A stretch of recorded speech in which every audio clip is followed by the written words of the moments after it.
নমস্কার বন্ধুরা, মিটমিরা চ্যানেলে আপনাদের সকলকে জানাই স্বাগতম। আশা করি আপনারা সকলে ভালো আছেন। তো আসুন, আজকে আপনাদের জন্য নিয়ে এসেছি নতুন একটি রেসিপি। মীরা রান্নাঘরে সকলকে স্বাগতম জানিয়ে আবারও নিয়ে চলে এসেছি নতুন স্বাদের একটি রেসিপি নিয়ে। তো আজকে আমার রেসিপি হলো আর মাছের রসা। তো এখানে আমি আর মাছ নিয়ে নিয়েছি। এখানে গোটা 4টে আর মাছের গাদা রয়েছে, আর এগুলো কয়েকটা ছোট ছোট টুকরো রয়েছে পেটির সাইডের। তো এবারে প্রথমে আর মাছটাকে আমরা ম্যারিনেশন করে নেব। তো ম্যারিনেশনের জন্য আমাদের লাগছে নুন,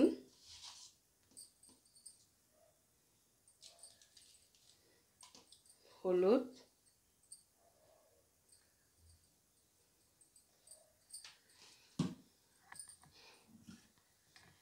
আর দিয়ে দেবো একটু সর্ষের তেল।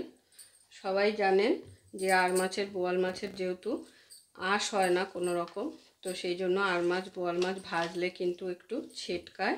তো সেই জন্য যদি একটু সর্ষের তেল মাখিয়ে নেওয়া হয় তো তাহলে কিন্তু মাছটা কম ছিটবে।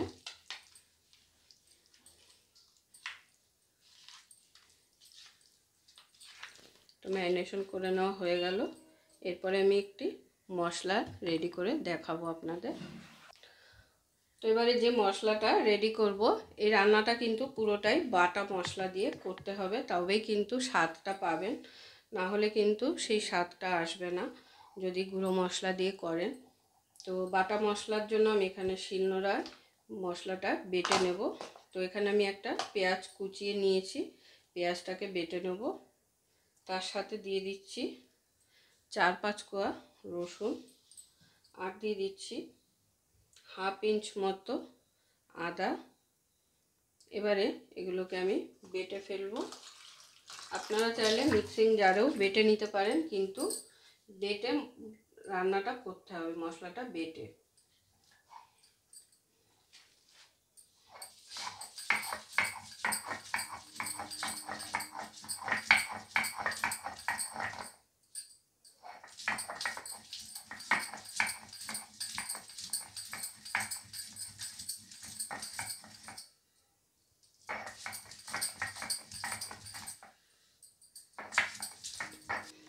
তো দেখুন, আমার পেঁয়াজটা কিন্তু বেটে নেওয়া হয়ে গেছে।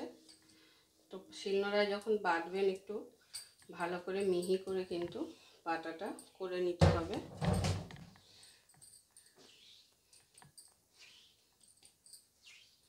এবারে আমি এটাকে একটা বাটির মধ্যে তুলে নেব।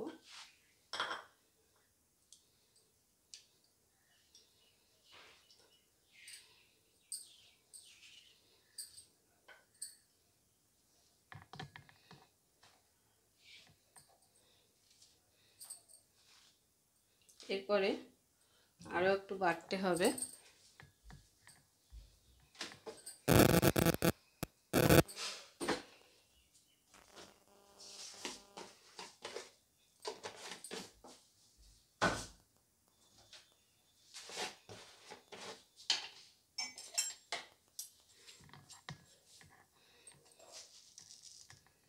তিনটে শুকনো লঙ্কা আর 1 চামচের মতো গোটা জিরে, এটাকেও বেটে নেব।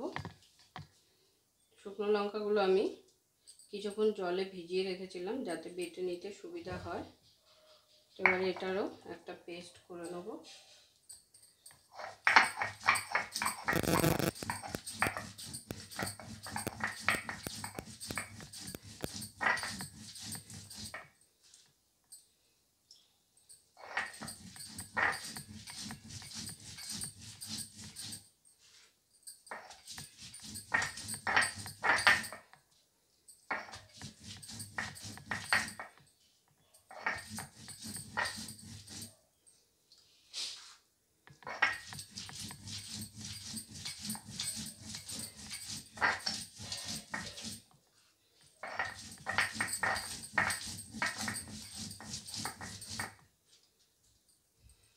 আপনারা যে যেরকম ঝাল খান সেই বুঝে লঙ্কাটা দিয়ে দেবেন। আমি যেহেতু মাছের পরিমাণটাও কম আছে ওই জন্য 3টে লঙ্কা দিয়েছি।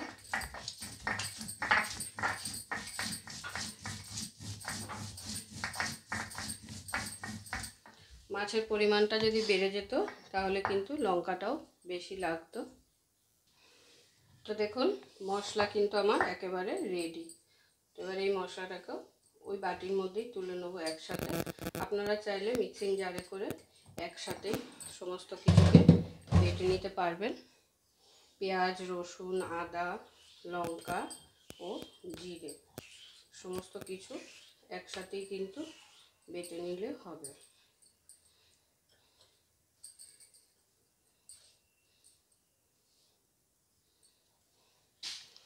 তো চলুন এবারে তাহলে রান্নাটা শুরু করা যাক। তো প্রথমে আমাদের মাছগুলোকে ভেজে নিতে হবে। তো তার জন্য আমি একটি কড়াই বসিয়ে গ্যাস জ্বালিয়ে কড়াই বসিয়ে নিয়েছি। এবারে কড়াইতে দিয়ে দিচ্ছি সর্ষের তেল। তো দেখুন তেলটা খুব ভালোভাবে কিন্তু গরম হয়ে গেছে। এবারে তেলের মধ্যে আমি এক এক করে মাছগুলোকে দিয়ে ভেজে নেব।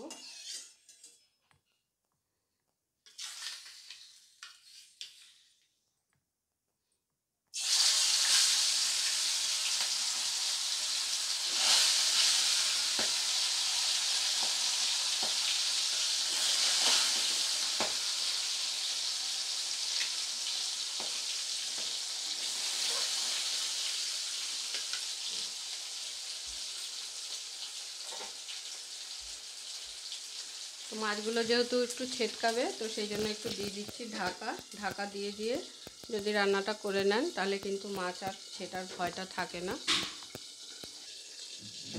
তো এক পিঠ ভেজে নেওয়া হয়ে গেছে। আমি আবারও মাছটাকে উল্টে দেবো। ঢাকনাটা খুলে নিয়েছি।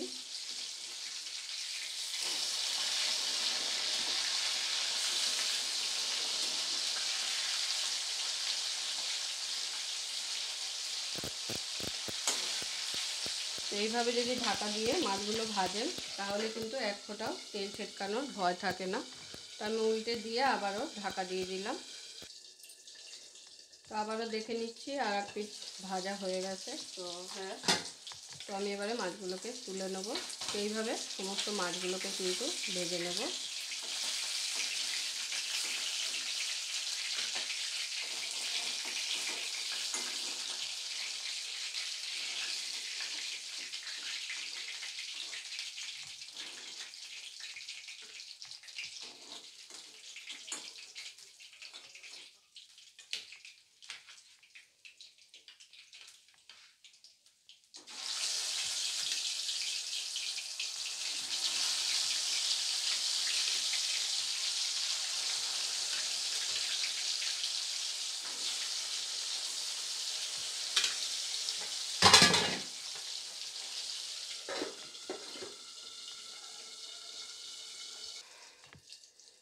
তো আমার সমস্ত মাছ ভেজে নেওয়া হয়ে গেল।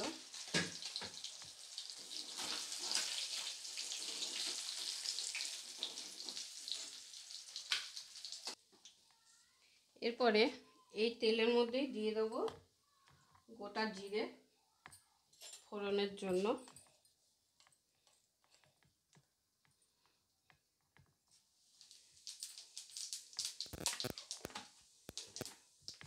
জিরেটাকে দিয়ে হালকা নেড়ে চেড়ে দিয়ে দেবো এর মধ্যে আলু।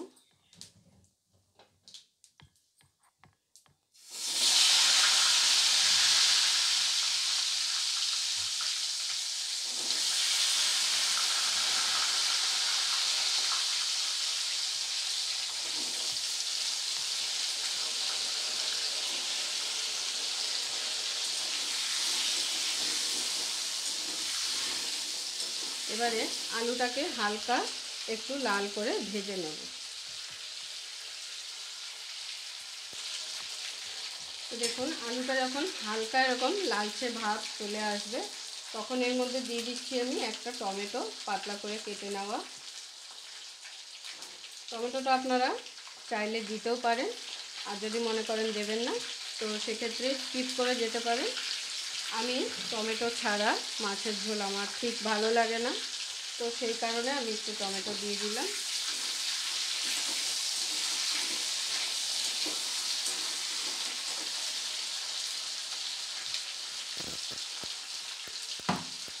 এবারে দিয়ে দিচ্ছি আলুটার মধ্যে নুন, নুনটা দিয়ে আলুটা একটু ভাজলে কি হবে, আলুটা তাড়াতাড়ি একটু নরম হয়ে যাবে।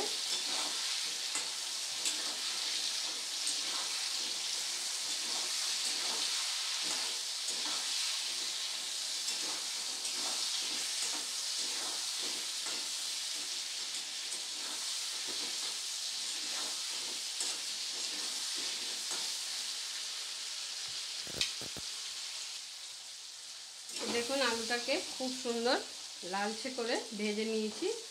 এরপরে এর মধ্যে দিয়ে দেবো যে মশলাটা বেটে রেডি করেছিলাম, সেই বাটা মশলাটা।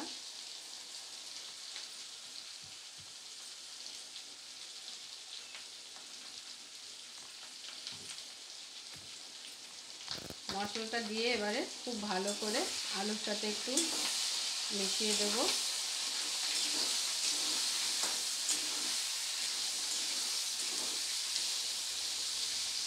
এবার এখানে কিছু গুঁড়ো মশলা অ্যাড করব।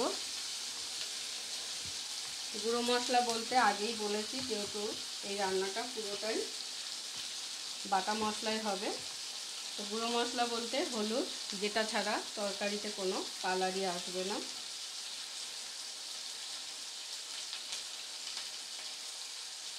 হলুদ আমি এখানে 1 চামচের মতো দিলাম। আর দিয়ে দিচ্ছি সুন্দর একটা কালারের জন্য একটু কাশ্মীরি লঙ্কা গুঁড়ো। তো ব্যাস, এই দুটোই কিন্তু গুঁড়ো মশলা এখানে অ্যাড করা যাবে, আর খুব একটা মশলার প্রয়োজন নেই। এবারে সমস্ত কিছুকে খুব ভালো করে একসাথে কষিয়ে নেব।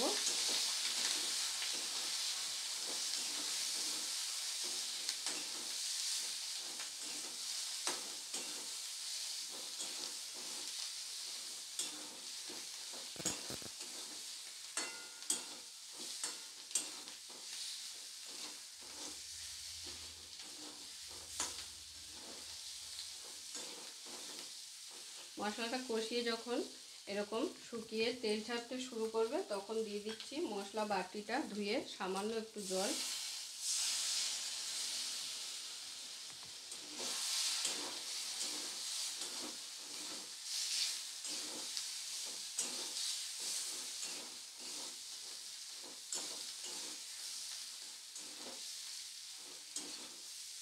জলটা দিয়ে আবারও একবার ভালো করে মশলাটাকে কষিয়ে নিতে হবে। আর কষানোর ওপরেই কিন্তু যে কোনো তরকারির স্বাদ নির্ভর করে।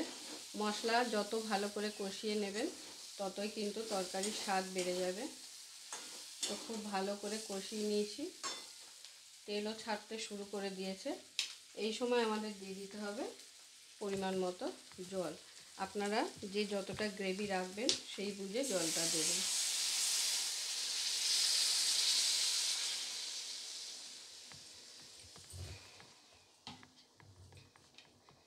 তো আমি এখানে 4 পিস মাছের জন্য 1.5 কাপ মতো জল দিয়ে দিলাম। জলটা দিয়ে খুব ভালো করে নেড়ে চেড়ে দেব।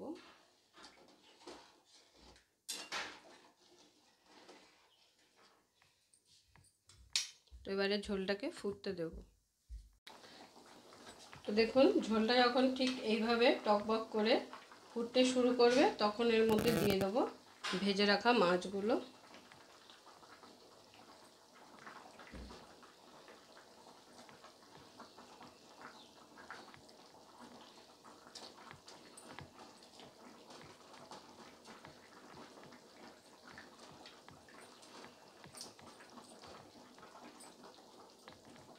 মাছগুলো দিয়ে সুন্দর করে হালকা করে একটু নেড়ে নেব। নেড়ে দিয়ে ঢাকা দিয়ে রান্নাটা করে নেব।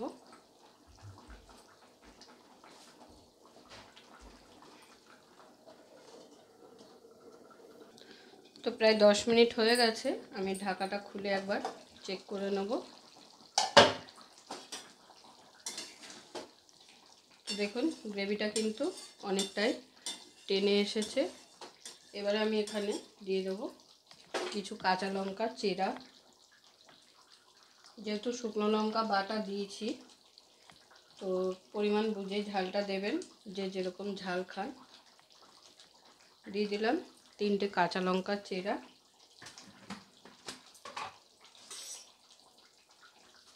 আর দিয়ে দিচ্ছি সামান্য পরিমাণ একটু মিষ্টি।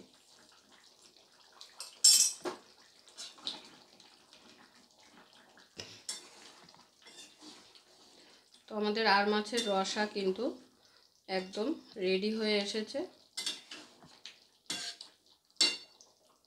আর 5 মিনিট একটু ফুটিয়ে নিয়ে কিন্তু নামিয়ে ফেলবো। তো ঢাকা দিয়ে দিলাম। তো 5 মিনিট হয়ে গেছে। ফাইনালি এবারে আমি ঝোলটাকে নামিয়ে নেব। তো দেখুন খুব বেশি কিন্তু গাঢ় ঝোল করার দরকার নেই, আর একদম পাতলাও কিন্তু হবে না। তো গ্রেভির টেক্সচারটা একটু দেখিয়ে দিই, দেখে আশা করি বুঝতেই পারছেন। তো এরকম রাখলেই কিন্তু এটা স্বাদ লাগবে। তো এবারে আমি গরম গরম সার্ভ করে নেব। পুরো ভিডিওটা দেখার জন্য সকলকে অসংখ্য ধন্যবাদ। এরকম আরও নিত্য নতুন ভিডিও দেখার জন্য চ্যানেলটি অবশ্যই সাবস্ক্রাইব করে নেবেন, আর পাশে থাকা বেল আইকনটি প্রেস করে নেবেন নতুন রেসিপির আপডেট পাওয়ার জন্য। তো সবাই ভালো থাকবেন, সুস্থ থাকবেন। আবারও দেখা হচ্ছে আপনাদের সাথে নতুন একটি রেসিপি নিয়ে।